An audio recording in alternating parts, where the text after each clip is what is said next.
Burundi est un pays qui se trouve en Afrique de l'Est, entre le Congo démocratique, la Tanzanie et le Rwanda. C'est un pays essentiellement agricole de 27 834 km², avec 11 millions d'habitants. Et ce qui fait qu'il y a une grande densité au niveau de la population. Alors, le grand défi qui s'impose à ce pays, c'est surtout l'alimentation. Pour sa population, il faut nourrir sa population alors qu'elle ne cesse de croître. Une autre association intervient qui s'appelle Fraternité Bouvokani, intervient au Burundi dans le domaine de la santé, l'agriculture, l'éducation. Et cette fois-ci, le biogaz qui va faire l'objet de cette présentation. Et pour nourrir sa population, il faut produire et il faut des terres. En ce cas, il faut aussi protéger l'environnement pour que les terres ne s'amenuisent pas avec l'érosion des sols et aussi les sols qui ne sont pas protégés. De ce fait, il faut donc qu'il y ait beaucoup plus de bois pour qu'il y ait plus de pluie et aussi de protection de cette terre. On voit sur ces images comment la terre commence à s'éroder et c'est une question qui tient à cœur les dirigeants du Burundi et puis nous aussi au niveau de notre association, voilà, nous voulons intervenir pour aider la population à régler ce problème. Et pour cuire, la population doit chercher le bois pour faire la cuisine. Ça nécessite beaucoup de bois pour un repas et donc ça implique de couper les arbres.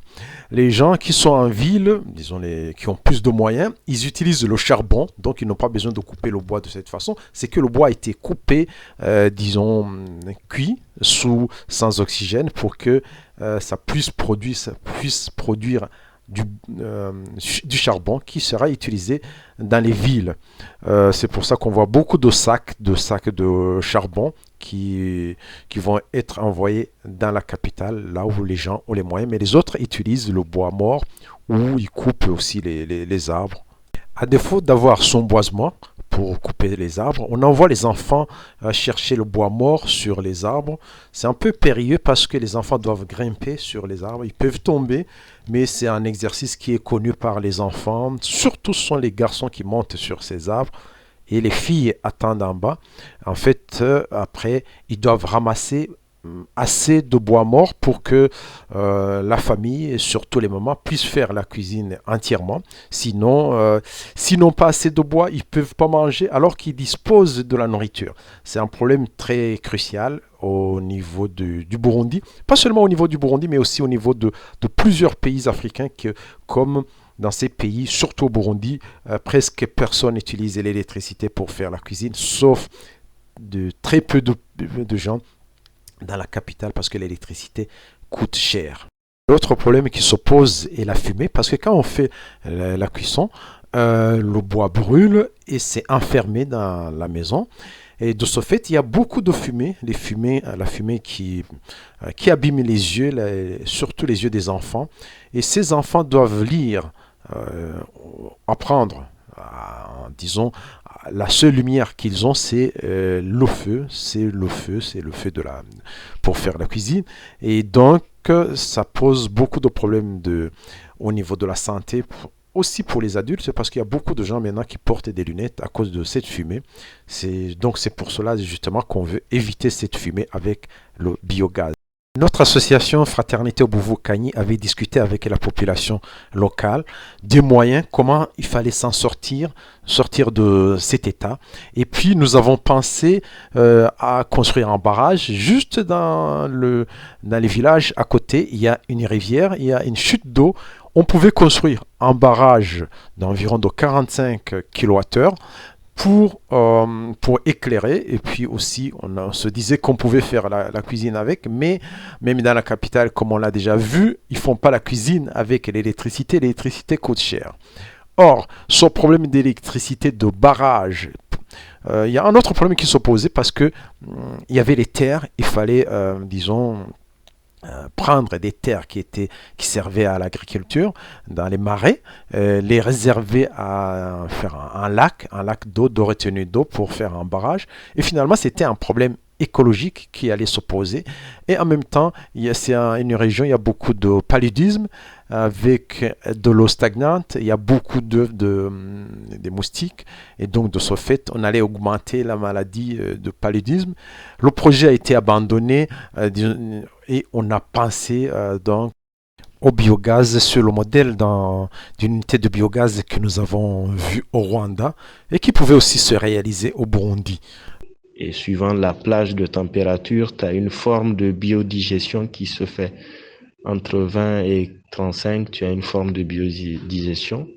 Entre 35 et 45, tu as une autre forme et ainsi de suite. Et plus il fait chaud, plus la biodigestion est meilleure et plus la production de méthane est importante.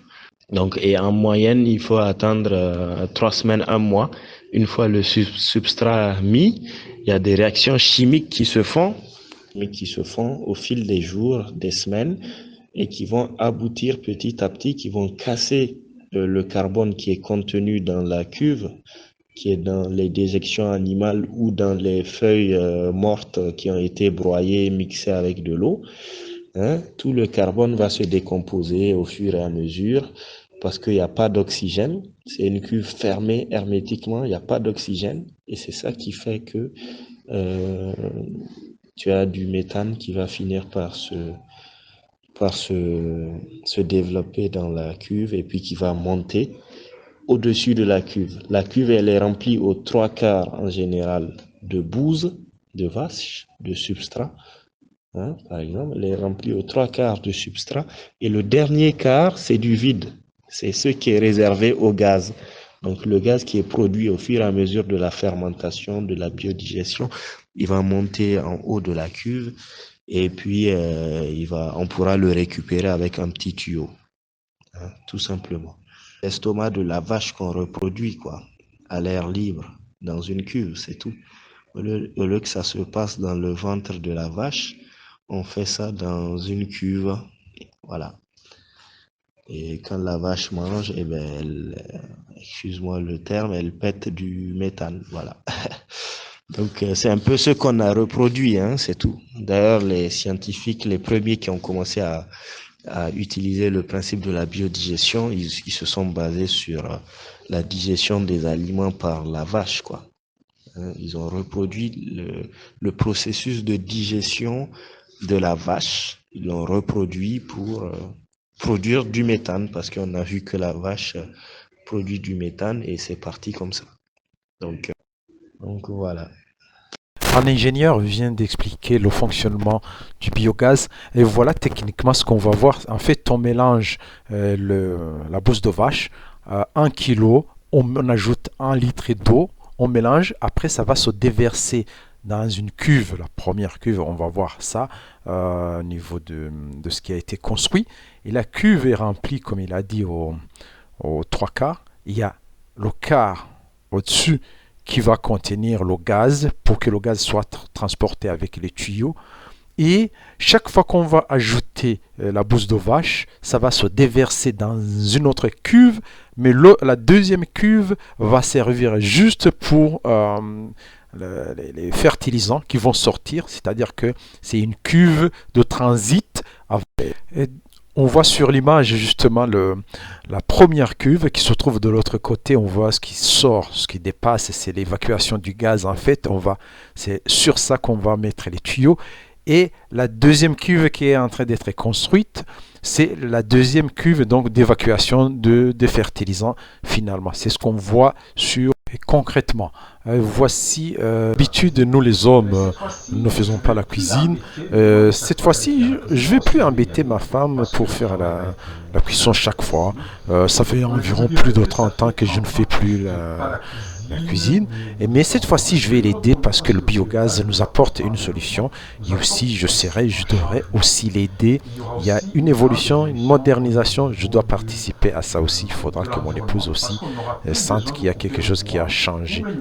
En fait, il y avait aussi un problème de protection de l'environnement parce que comme nous avons abattu beaucoup d'arbres, il n'y a plus de forêt.